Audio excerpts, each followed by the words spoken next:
How's it going, you guys? Welcome back to another Iron Faith coaching call. I'm here to answer any of your guys' questions, help you guys out. Do this every single Tuesday at 1 p.m. Eastern Standard Time. So I'm here to answer any of you guys' questions. I'll go through my free online academy and start answering questions from there. I'll post that real quick in the chat. But if you guys have questions at all throughout this call, feel free to drop them in the chat. So let me see what we got going on. This is off-season workouts. All right. All right. So the first question we have is from Wade. He's looking for guidance into workout training ideas they can do at home. His siblings are too small to wrestle, so drilling is kind of hard because he's 220. And the sibling is 50 pounds. Okay. All right. So if you guys are looking to do at-home workouts that are going to help your wrestling, I would say strength training and flexibility would be the biggest things. So if you can increase your strength, increase your flexibility at home, that's your best bet. I mean, you can obviously do stance and motion and stuff like that, but a lot of the actual wrestling related things, you're going to need a mat, you're going to need a partner. You don't even need a mat, but you at least need a wrestling partner to drill the techniques on. You can also study videos online if you want to help with your wrestling. We just had our guys go down to Virginia Beach this past weekend and wrestle at the high school national championships. We had a pretty successful tournament compared to last year. We had 2 All-Americans and a ton of guys winning a bunch of matches, 5-6 matches. Those brackets are crazy, though. And the way they run the tournament, I mean, it kind of makes sense, but it's tough if you lose right away. So these tournaments have 128 people, 200 people, some of these brackets. And if you lose the first match, so say if you have 200 people in your bracket, if you lose your first match, you're done for the day. If you lose at all, the first day, you're done and you wait to the second day to wrestle. So if you happen to be in a 200-person bracket and you lose that first match, the next day you're going to wrestle in the consolation bracket, and they make you wrestle all the way until the placement match. So you'll have kids who will have to wrestle like 9 matches in a row just to get on the podium. And the way they do it is freshmen and sophomore go in the morning and juniors and seniors go at night. So if you're a freshman, you're part of a 200-person bracket, you lost your first match, the second day you're going to wrestle if you keep winning, you'll wrestle 9 matches in a row until in a half of a day. So that tournament is a little wild, but yeah, we wrestled really well. I'm excited about it. Excited to jump to that next level. We just started freestyle training. I don't know if any of you guys started your freestyle wrestling yet. You can leave that in the chat. But if you guys have any questions, feel free to drop them below. I'm just going to go through and answer any questions you have. And if anybody knows anybody that's grades 6 to 8, that's 165 pounds or 230 pounds, I need a couple people for the duel. We don't have guys at the club at a couple different sizes, or the guys at my club at those sizes aren't really ready yet. That's just a side note. All right. Let's see what we got. What is the best low risk, high reward takedown from the front headlock position? The best way to score from the front headlock position is a go behind. You can have other stuff like DJs or cow catchers. They call them different things. Bulldog. You can do throw bys. You can do drags off the front headlock. I think attacking the hamstring is probably the best thing to do. So what I mean by that is if somebody shoots on you and you want to score off of their shot, going as fast as possible for your go behind and attacking the hamstring are the 2 most important things. If somebody shoots on you and you pause in the front headlock, like you settle into a front headlock, your opponent's going to grab your tricep and it's going to be very hard to score once they settle into that position. So you want to be looking to bounce the person and hustle very quickly when someone shoots on your legs. So that's my recommendation if you guys want to score from the front headlock. And if you guys go and watch the national championships, I think they're probably on YouTube. But if you go and watch the national championships from this past year, a lot of people were scoring off of go behinds, and they were doing it very quickly. Like the person would shoot, they would like their re-attack would be just a go behind where they would grab the hamstring or the calf, normally the hamstring. All right, Relentless All Day is asking how to teach middle school and high school wrestlers to scramble. I would just show it just like any technique. So if there was a beginner and I was teaching them to scramble, I would just show them different techniques from different positions. So the scramble positions, like if you go into the online academy, the scramble positions that I have listed, let me see real quick. It's under neutral defense course. All right. You got low single defense. You have the wizard position. You have funk rolls and far toe scrambles. And you have sit in the corner. You have out the back door scrambles. Okay. So I would act, if I was teaching somebody to scramble, I wouldn't be just a general idea. I would actually just show them techniques, right? Like if somebody shoots a high crotch on you and puts you in a crackdown, how do you go back to it? How do you score from that position? If someone shoots a single and comes out the back door, how do we score from that position? So that they actually just like they actually have moves to go to and steps to follow instead of just kind of like making it random. So yeah, my recommendation is for teaching scrambles is teach specific defensive techniques. What do you do when they shoot a low single? What do you do when you're out the back door? What do you do when they shoot a high crotch and put you in a crackdown? What do you do when they come out the back door? And there's specific techniques for each of those positions, and you would just show stuff from there. What is the best takedown to go straight into a leg lace? Single leg takedown is the best takedown to go straight into a leg lace. Normally, you see people do single legs to leg laces, and you see high crotches and doubles to gut wrenches, and they're normally right off a transition. So if you're scoring in freestyle, a lot of times it's like takedown right to leg lace or takedown right to gut wrench. So drilling takedowns to turns in freestyle is very important. All right. Let me know if you guys have any other questions. You can drop them in the chat. How do you guys feel about some of these, about the Hodge Trophy winner, right? Wyatt Hendrickson. He won the Hodge. Penn State guys are upset because Carter Strachey won his 5th national title. I don't know. What do you guys think? All right. The wrestler's asking, he says, I'm 175 pounds. I got 2nd at states. I had a hard time making weight this year. Would it be better if wrestled 190 for Fargo? I'm 183 right now. Would I need to change my wrestling style? Let me see real quick. What's the weight for Fargo? 175, 190. Let me see again real quick. You're 183. Now you should go 175 for Fargo.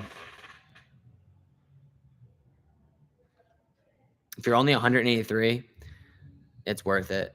I mean, unless you like really, I mean, yeah, you're not a crazy amount above. And is it day before weigh-ins for Fargo? Let me see.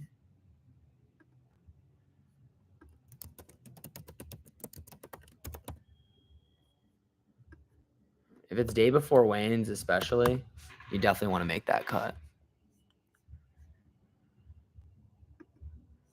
I think it is day before weigh-ins. So if it's day before weigh-ins for Fargo, then definitely do that. Definitely cut down. Is it better to shoot for above the knee or below on a sweep single? Above the knee. You could, yeah, above the knee is better. Because even if you shoot below the knee, I mean, the finishes are a little bit different, but I have a lot more counter options when you're below the knee. Doesn't mean like, some people shoot below the knee, like, and I think they just specialize in that. But I think in general, getting above the knee is better, but it's harder to get above the knee. What I mean is a lot of times you have to drop super low to get to the legs because their head and their hands are blocking you from getting their legs. So you'll drop really, really low and to get to that leg and end up being below that knee.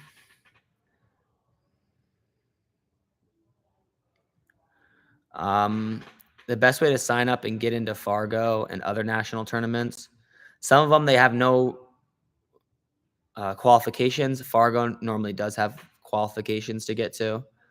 So sometimes you have to go to a qualifying tournament, Dane, and sometimes you don't. Like Virginia Beach, you don't need a qualifying tournament, but you need to make sure you register on time.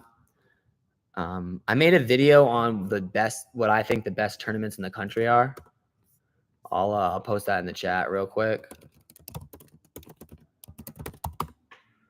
It's kind of like, I think I had something like this.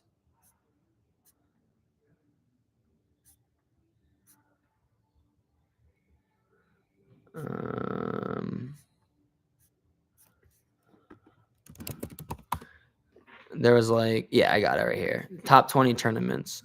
I made a video on it. I'll post it in the chat for you. Those are a list of the tournaments and some stuff on that. Relentless All Day is asking, what are things you would have done differently to be an All-American in college?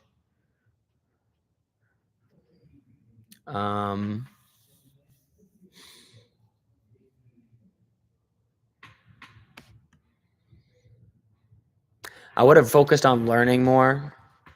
So now that I'm out of college, I don't think I spent enough time outside of the wrestling room working on figuring out ways to improve. I would, I don't think I did enough thinking of my own. What I mean by that is I made a huge jump my junior year in high school to my senior year in high school. And I made that jump because my coach would just tell me a list of things I did right and wrong, and he would just continue to help me out. He'd watch my videos, he would write out the list of things I need to work on, and I made big improvements. I continue to make improvements and try to make adjustments, but they were much, much slower as I continued to get older into college. And if I was more offensive in the practice room, and if I had a game plan going into practice every day, hey, this is where I'm struggling. If I wasn't afraid to wrestle in the positions I struggled in, meaning, if I can't get out of legs, getting people to throw legs in on me, or if I couldn't finish a single leg, get on a single leg. Like one of my wrestler, or a good example would be this. One of my teammates was really good at the crackdown defense. And, I developed a way to beat him and not go to his forward leg. But maybe I should have got to that forward leg and learned how to beat his, finish from the crackdown on somebody that's that good at the crackdown position.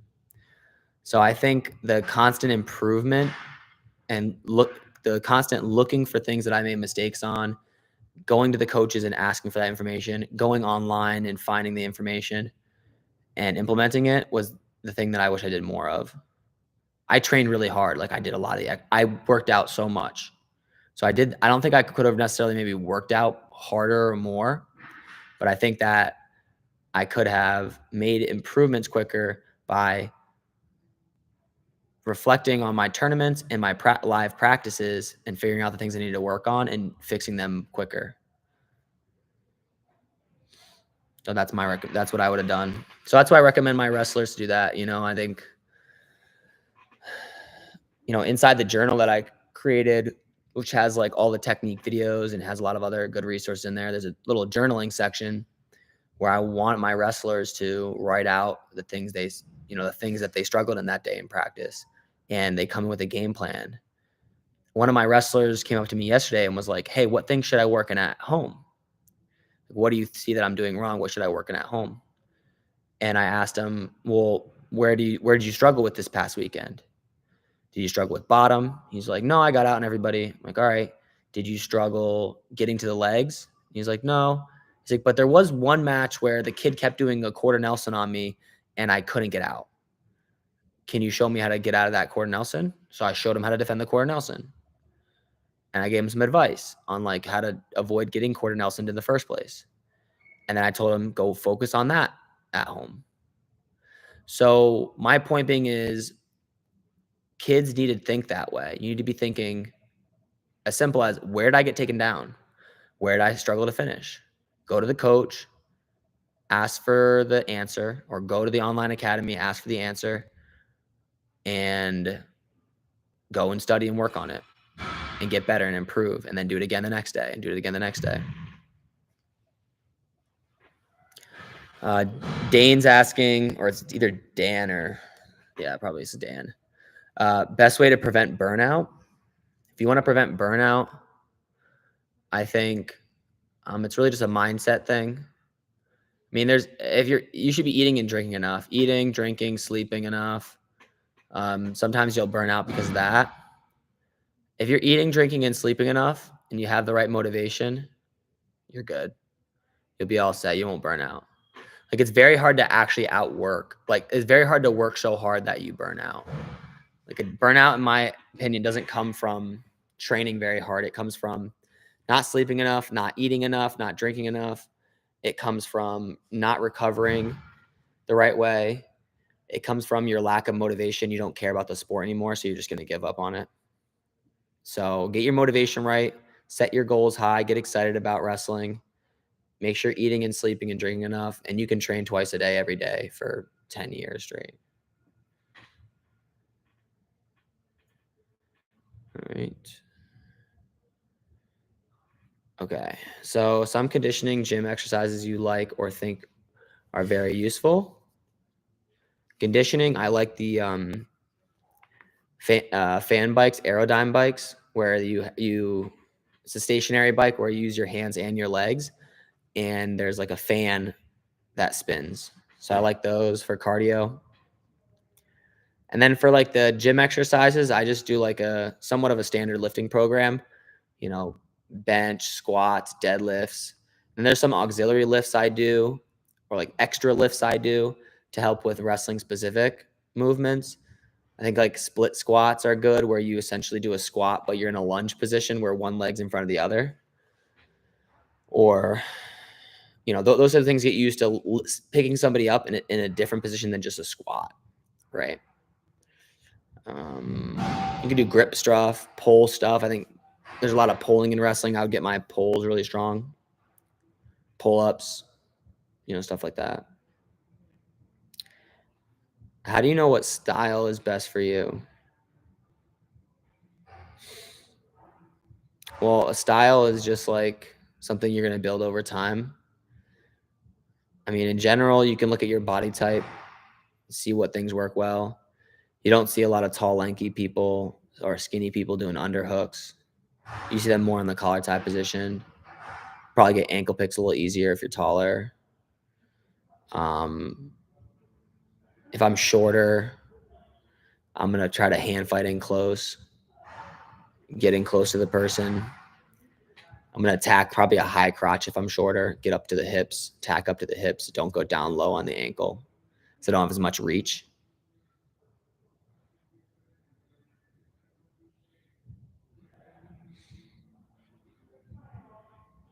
So I guess just look at your body type. But in general, I don't think of it as much as a style thing. I just start wrestling and figuring out what things I'm good at. All right, I'm really good at a high crotch. All right, let me develop that more. Let me train it more. Let me figure out how to finish in that position from the crackdown, from on my feet, right? So I just kind of develop, go in and really work the things that I like, that I'm successful with, and I work it for multiple years and really try to figure out, how to hit on everybody.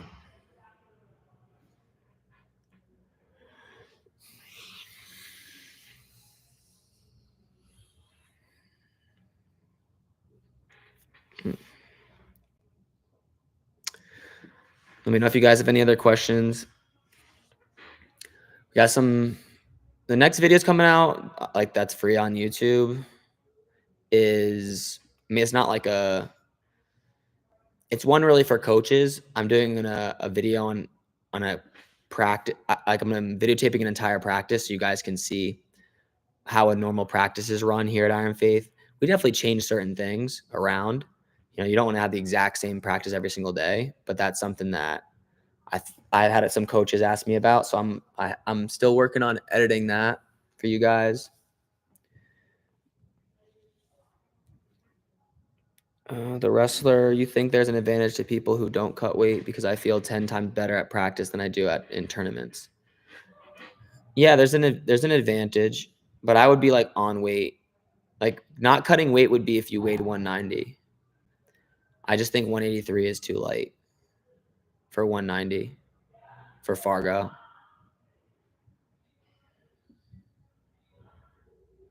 You should watch my video on cutting weight though, so that you actually cut weight the right way. So I'll send that in there too. If you guys have any questions about cutting weight, I'll get you the cutting weight video.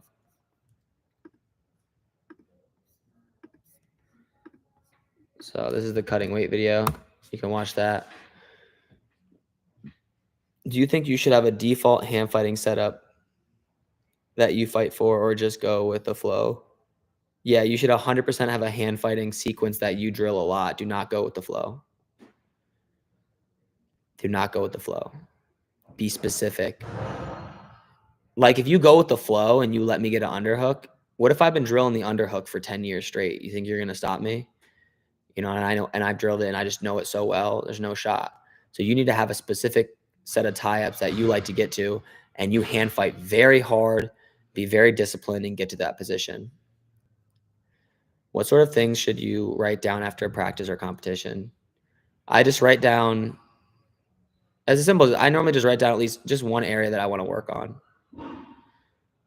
Like it doesn't have to be like a journal of your day. You don't have to get crazy with it. I would just be like, say I wrestled in a practice room. I said I had a practice and I couldn't finish a single leg on my feet.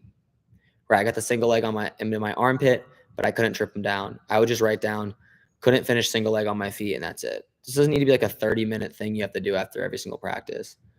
You can even text yourself it. Work on finishing single leg on your feet next practice. Come into practice, you ask the coach, you drill it, you try it in live, you try it on some people that you're better than in live, and you get better at it. That's what I do. What are the best ways to move up weight classes and gain strength? You'll have to eat a lot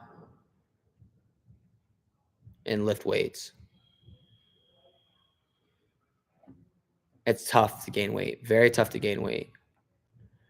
I focus more on gaining strength and getting better at wrestling. I think it's the best way to go about it. So eat a lot. Make sure you get enough protein in. I think it's a lot of people have trouble hitting the right amount of protein in a day. Normally you hit like your own body weight in protein in grams. So if you weigh 170 pounds, it's like 170 grams. I think that's around what it should be. If you're having trouble eating that, you can always just have protein shakes. I think that's great. And then you got to focus on going hard in the gym and hard in the practice room, right? I think a lot of people that wrestle don't know they're supposed to like train in the weight room the same way that they wrestle. You wrestle hard, you're keeping a high pace, you're giving 100% effort. You go into the gym, you're giving it your all, right? You have a spotter so you can push the weight as many reps as you possibly can, right? And normally, like try to lift it with a decent amount of time before your practices so that they don't affect each other too much.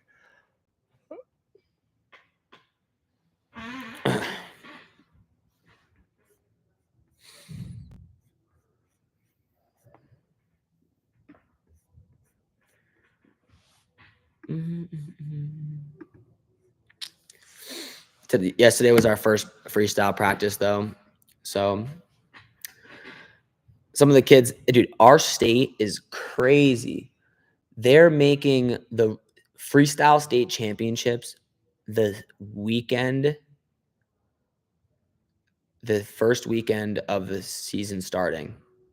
So imagine you're a kid, never did freestyle before. It's your first freestyle practice. You have 2 freestyle practices or 2 to 3 freestyle practices before you have to go compete at the state championships. It makes no sense, but that's what we're doing here in Rhode Island. But it's like not like a lot of kids will show up to it because it's in Rhode Island. Like freestyle is not super popular. It's probably mostly my guys wrestling each other. All right. What if I bulk up to 188 for Fargo? Yeah, go ahead. Do whatever it's on you. You can do whatever you want. I just gave you what my advice was. If I was 183 pounds, I would cut to 175 and wrestle 175 at Fargo. I would not wrestle 180. I mean 190. But if it's you better than I do, so kind of you got to make. I'm not. You got to do what's best for you, right? Natural athlete. Would more two-piece uniforms help grow wrestling more, or no change? Maybe make a difference. I think the biggest thing that makes a difference with wrestling is it's so. I mean, I think it's just finding characters to follow. I just think that's so big with wrestling, with any sport. I've never played basketball before. I don't like basketball. I don't want to play basketball. But I watch so much. I'll be watching basketball videos all the time. And I know the best basketball players and I know these certain people. And part of it's like because you kind of know these different people's stories and who they are. And there's people to look up to. And then like in wrestling, it's kind of happening like that, where you have like, Gable Stevenson's like a big enough person where he's done football, he's done WWE. People know him. They're going to go follow and watch him at the national championship. So I think it's people essentially building an online presence in the wrestling community makes the biggest difference, because then people can be like, people to look up to, I guess, if that makes sense.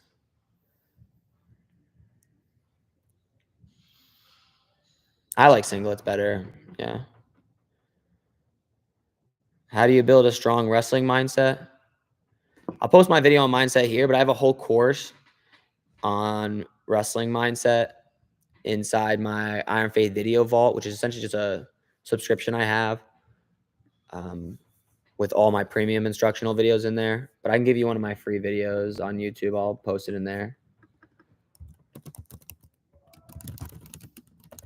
But if you want all my videos on mindset, you'll just have to subscribe to the Iron Faith video vault. But let me post the free one in the chat. My free mindset video. I have a couple mindset videos I think for free. It's one of them. Caden Henschel was on Bo Nichols' podcast, and they talked about how NIL encourages being able to hire someone with a camera for practically 24/7 footage and daily content. Yeah, that's what I'm focusing a lot on that, on the online stuff, and I want to get my main thing is like more. I picked in giving away like free instructional videos, make the best instructional videos out there for free.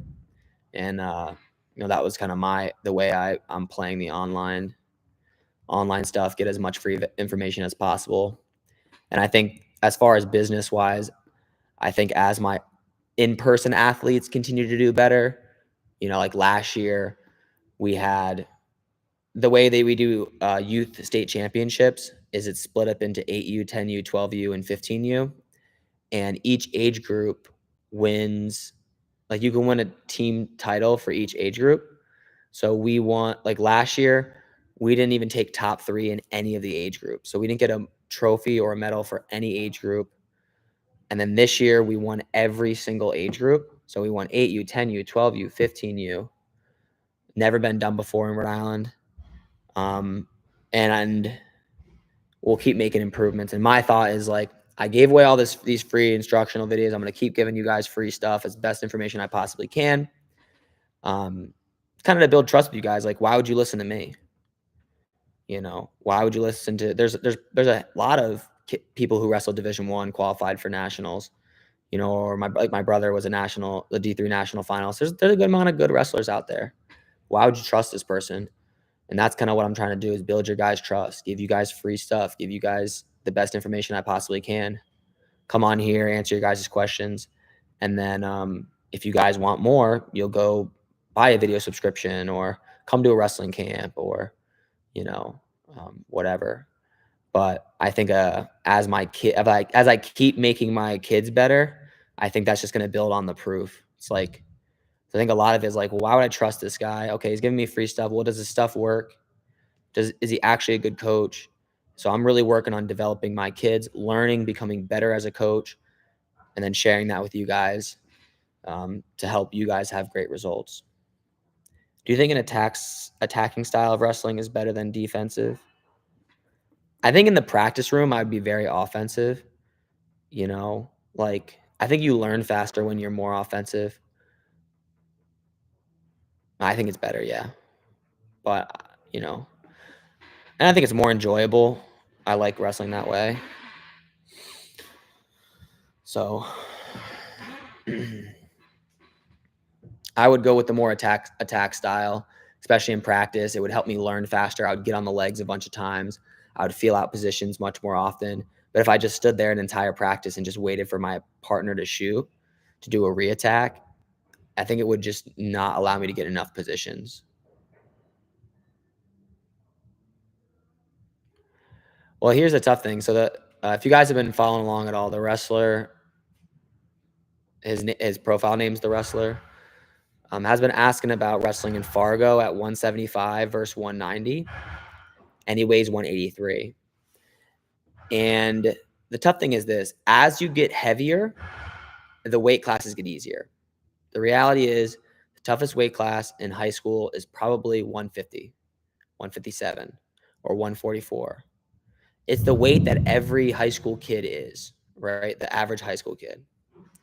Once you start getting above, like, for example, say it goes 160, 175, 190. 175 is easier than 160. 190 is easier than 175. 215 is easier than 190. Heavyweight is the easiest weight class. And it's pretty, I know it's kind of obvious, but it's not really that they're not as fast or anything like that. It's just a statistics thing. A lot of teams don't even have heavyweights. You go to the heavyweight bracket at Fargo, it might be a 32-man bracket. You look at the 150-pound bracket, it might be the biggest bracket in the whole tournament. So when you have to beat more people, the biggest bracket is the hardest bracket in general. And this is like, it's meaning you have to beat more people. Simple as that. I mean, some of these national tournaments, you're heavyweight, you have to win like one match to All-American. So it's really about having to beat more people, and the more people you have to beat, normally the harder it is. So in general, a lot of those bigger guys, I think it's changing a little bit. Like the heavyweight weight class is getting a lot more athletic and a lot harder. But in the past, like mostly heavyweights were kind of like not crazy good athletes, like football players, because they would go do football, they go do basketball because they're over 6 feet tall, they're strong, they're fast. They feel like they have more potential in a different sport. So yeah. So with all that being said, the 190-pound weight class might be an easier weight class, but not if you're giving up 7 pounds. I don't think so. I wanted to go up. Like when I was in college, I wrestled 170. I wrestled 165 my redshirt freshman year, and then my first year as varsity, I wrestled 74. Then I cut down to 65 and wrestled there. And somebody asked me earlier, what would I have done different to All-American? That might have been something I did different too. Stayed at 174 or even went up to 184. But I was telling somebody earlier, it's so hard to gain weight when you're training really hard. Very, very difficult to do that. Very hard to, yeah. I mean, if you're practicing twice a day, it's super, super hard to gain weight. All right. I'll probably stay on for another few minutes. So if you guys have any more questions, I'll answer.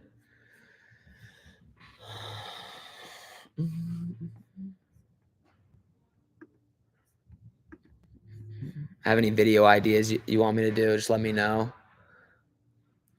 I have this video series I want to do. I'm going to try it out. We'll see if people like it. But I think most wrestlers are not like a very high level wrestlers, right? Aren't like placing at states. The average wrestler is not placing at states, right? You only have 6 people place at states, and maybe there's 50 people in the bracket or something. So I was thinking about making some content for like almost like beginners. And what I was thinking was I was gonna get somebody who's never wrestled before, right? The only person I know that hasn't wrestled, the only person I'm like friends with or know is my wife. My wife's the only person who has no idea how to wrestle. Everybody else I know, just like I'm in the wrestling community, so I only know wrestlers kind of thing. But essentially do a video series of teaching a beginner how to double leg, teaching a beginner how to hit a single, teaching a beginner how to do a front headlock, and just kind of going through a super easy series like that so you guys can like not only obviously you might know the technique, but you'll be able to see what it's like to teach somebody a move, what common mistakes are beginners making, what is it hard for them to do when they're first learning the technique. You want a video series for setups to a flying squirrel? When's the last time you seen that move, right? I might hit that on my kids, my practice room, but all right, how long should you focus on one move before going to another move to get good at it? I mean, I would just always work it every like say I was just starting out with wrestling and I learned the fundamentals. I got the high crotch, got my double, got my single, got my front headlock. And then I'm like I start really liking the single and I like a certain type, say the underhook to a single. I'm gonna drill that every day. You know, I'm gonna be drilling my underhook to my single.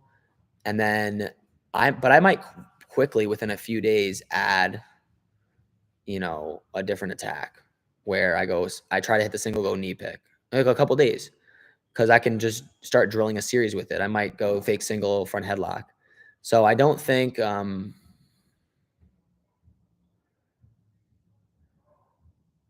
you need to spend like 6 months before you start training other moves.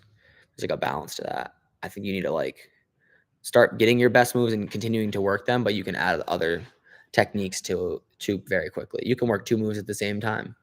You don't need to be like that singular, like keep doing a low single, like low single, like I also think like you should be wrestling live from those moves that you like. You should do a lot of live and hit your move live a lot.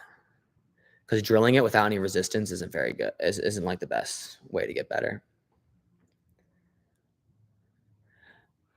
I could go I could go to a Greco tournament. I've never wrestled Greco before. So I could try it. Start ripping stuff.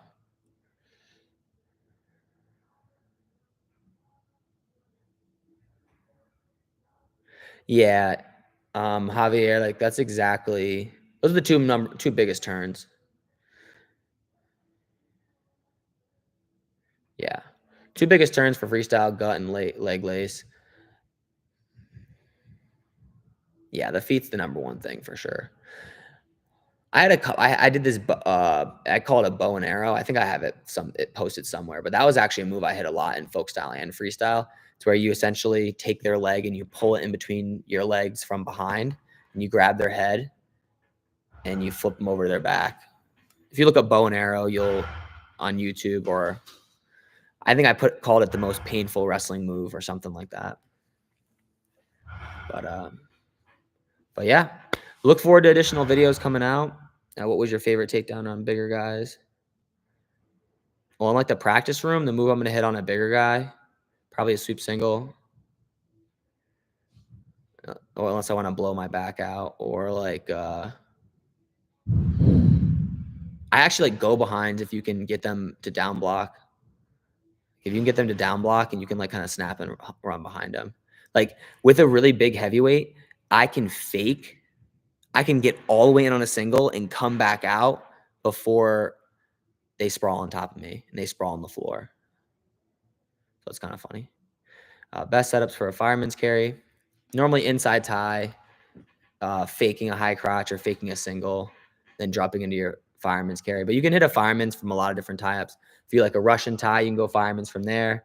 If you like an overhook, you can do a fireman's from there.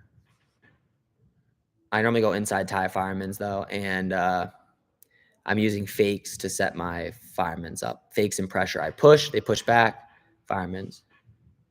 Best takedown to transition into lace would be a single leg. Low singles are kind of nice too. If you like hit a low single and you can get a leg lace pretty quickly with a low single. but it's any type of single leg in general is good for leg. Single leg backside finish is really great for a leg lace. All right, that's all I got for today, you guys. I'll see you guys next Tuesday, same time, 1 p.m. Feel free to bring your questions, and yeah, have a great week of training. All right, talk to you guys later.